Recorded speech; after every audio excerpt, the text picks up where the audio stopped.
wa ala alihi wa sahbihi wa man tabi'ahum bi ihsan ila yaumiddin. Rabbi shrah li sadri wa yassir li amri wahlul 'uqdatam min lisani yafqahu qawli. Rabbi anzilni munzalan mubarakan wa anta khairul munzilin. Shadaqallahul adzim. Pertama-tama saya mengucapkan alhamdulillahirabbil alamin, bersyukur kepada Allah Azza wa Jalla pada kesempatan kali ini bisa bersama-sama menyapa dan bisa bersama-sama mengisi Quranic Management Series ini, di mana pada kesempatan kali ini kita sedikit mundur ke episode 7 ya. Setelah kawan-kawan maju terus ke episode belasan ya. Ke episode lumayan jauh ini ya. Saya di awal ini juga mengucapkan terima kasih kepada sahabat-sahabat sekalian yang telah menyimak dan istiqomah menjadi santri di Quranic Management Series. Mengapa kemudian saya berterima kasih? Ini bukan tentang kawan-kawan register atau tentang kawan-kawan top up, tapi saya meyakini ketika kita sama-sama istiqomah ya menuju Al-Quran, kita sama-sama istiqomah untuk bersama Al-Quran, pasti ada kebaikan ya. Jadi saya yang mengajarkan ada kebaikan, lalu kemudian kawan-kawan pun yang kemudian menyimak ini tentu juga ada kebaikan ya. Dan pastilah yang menyelenggarakan juga ada kebaikan ya bagi Billionaire Coach semuanya. Saya mendorong ya nanti secara perlahan kawan-kawan terus-menerus istiqomah dalam pelajaran ini, mempelajari ini, karena kita sering ya giat untuk kemudian ikut workshop, yang dimana workshop itu riset manusia, opini manusia, pendapat manusia, itu juga bagus ya sebagai keilmuan kita. Namun kita juga harus memberikan waktu yang proporsional untuk umul kitab ya, untuk ibunya ilmu ya, ibunya pengetahuan, induknya dari induk segala macam kehidupan kita, yaitu Al-Quranul Karim ini. Jadi mudah-mudahan kita makin berkah bersama Al-Quran insyaAllah. Nah, kawan-kawan sekalian yang dirahmati Allah Subhanahu Wa Taala, di episode 7 ini kita akan belajar tentang kisah Nabi Musa alaihissalam ya. Jadi kita akan belajar fokus tentang kisah Nabi Yunus ya, kisah Nabi Yunus alaihissalam. Nah, kisah Nabi Yunus alaihissalam ini ada di surah Shafat ya, surah 37, surah Shafat ya. Surah Shafat ini saya pisahkan ayat 139 start sampai 148, dan di surah 21 ya, surah Al-Anbiya ayat 87 sampai 88. Kita belajar dulu di surah Shafat ya, di surah Shafat ayat 139 sampai 148 ya. Ini saya minta tolong dibuka Al-Qur'annya, walaupun nanti tim editing juga akan menampilkan ayatnya di layar, tapi saya minta juga teman-teman juga mengikutinya secara bertahap ya. Di ayat 139, qala Allahu ta'ala fi kitabil karim, a'udzubillahi minasyaitonir rajim, wa inna Yunus minal mursalin. Sungguh Yunus benar-benar salah seorang rasul kami. Benar-benar al-mursalin, yaitu seorang rasul yang ditunjuk oleh Allah Azza wa Jalla. Idh abaqa ilal fulkil mashhun ya, ketika ia lari ke kapal yang penuh muatan. Kenapa dia lari ke kapal yang penuh muatan? Nanti kita akan belajar di surah Al-Anbiya. Nabi Yunus alaihissalam marah ya. Nabi Yunus alaihissalam itu marah. Kenapa marah? Karena umatnya gak beriman-beriman. Karena umatnya tidak juga nurut ya, tidak juga beriman kepada Allah. Padahal yang dilakukan Nabi Yunus alaihissalam sudah maksimal sekali rasanya. Akhirnya lari ya, keluar dari kampungnya, naik ke kapal yang penuh muatan. Fasahama fakana minal mudhadin. Kemudian ia ikut berundi, lalu dia termasuk orang-orang yang kalah dalam undian. Jadi id abaqa ilal fulkil mashhun, kapal ini penuh muatan. Jadi begitu sampai laut goyang, ini harus ada yang dibuang nih, beban ini. Udah semuanya dibuang, lalu kemudian sisa manusia. Nah, akhirnya di Al-Quran ini dikisahkan diundi siapa yang kemudian harus dibuang ke laut untuk kemudian selamat ini semua. Nah, lalu ketika diundi, Nabi Yunus alaihissalam termasuk orang yang kalah undian ya. Ini karena harus diundi siapa yang harus dibuang, akhirnya kalah undian, dibuang ke laut.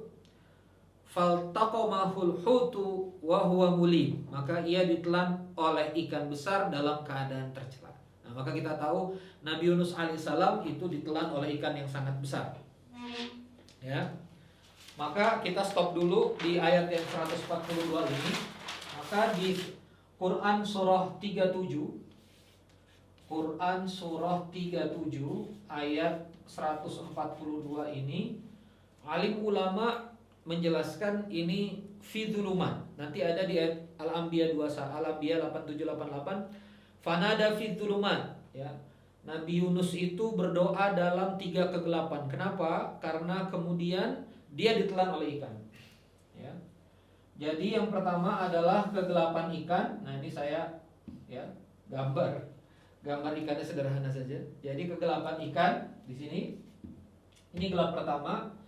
Gelap yang kedua adalah gelapnya lautan. Jadi gelapnya ikan, ini level pertama, gelapnya lautan. Dan gelapnya malam. Nah, saya simbolkan sabit ya, sabitnya nggak sempurna ya, mohon maaf ya. Nah, gelapnya malam. Jadi 1, 2, 3, dia dalam kegelapan yang berlapis-lapis. Ya. Falaula annahu kana minal musabbihin, maka kalau sekiranya dia tidak termasuk orang-orang yang banyak mengingat, lalabitha fi batnihi ila yaumi yub'atsu. Jadi lalabitha fi batnihi, disabbatkan fi batnihi, di dalam perut ikan itu, ila yaumi yub'atsu, sampai hari ba'ats, sampai hari kebangkitan atau sampai hari kiamat. Ya. Fanabathnahu bil arai wa huwa saqim. Kemudian kami lemparkan ke daerah yang tandus sedang dia dalam keadaan yang sakit. Nah, alhamdulillah tuh karena mengingat, maka singkat cerita di surah As-Saffat ini diselamatkan. Ya. Jadi saya batasin lagi.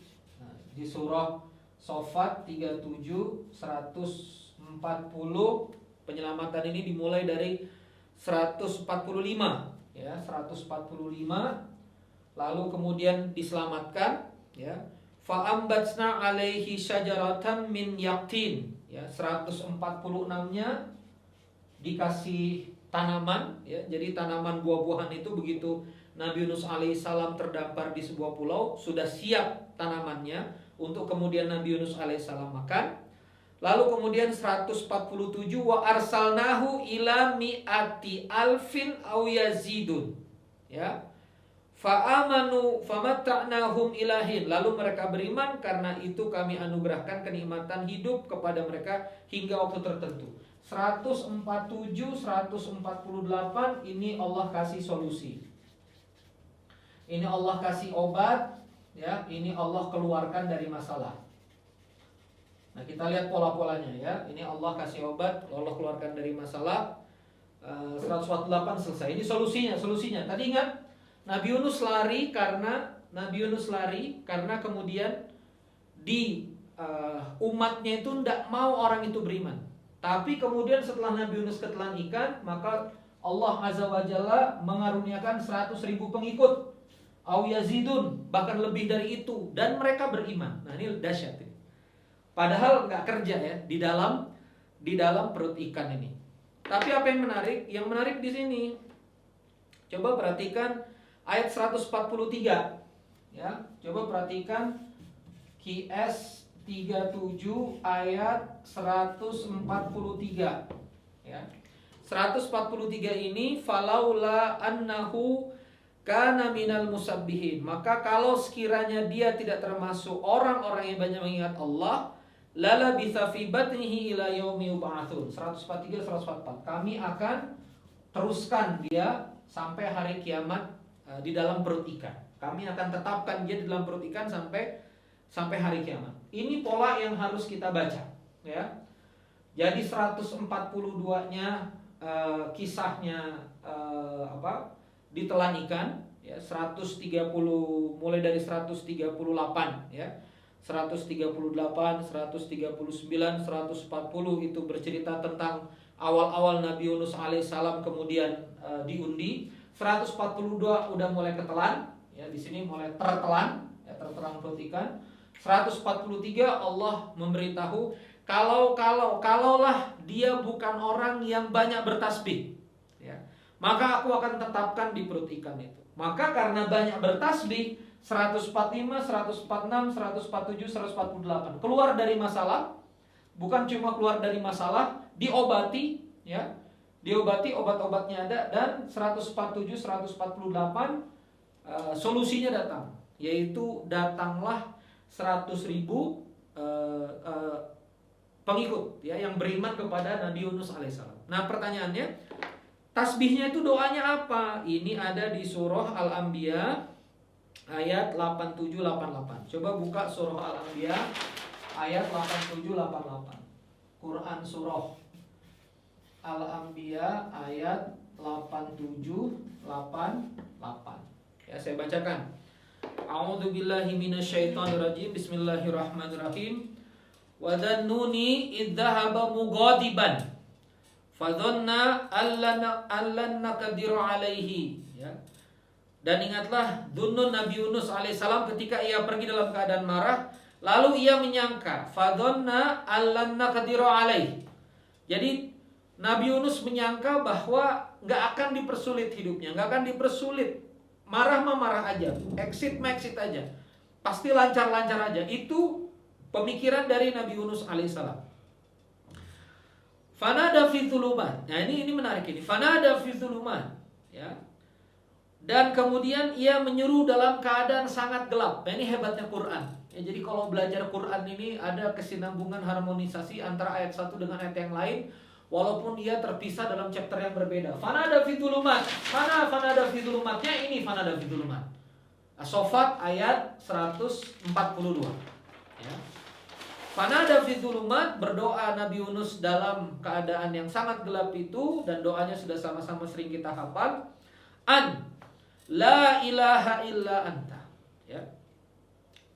La ilaha illa anta, tiada ilah selain engkau, subhanak, maha suci engkau, inni kuntu minadz dzalimin, ya, sungguh aku dalam keadaan yang menzolimi diriku sendiri. Bagaimana kita mengimplementasikannya pada bisnis kita, bagaimana tasbih ini kita bisa ulang sehari-hari, ya, kita akan masuk pada chapter yang kedua. Terima kasih. Wassalamualaikum warahmatullahi wabarakatuh.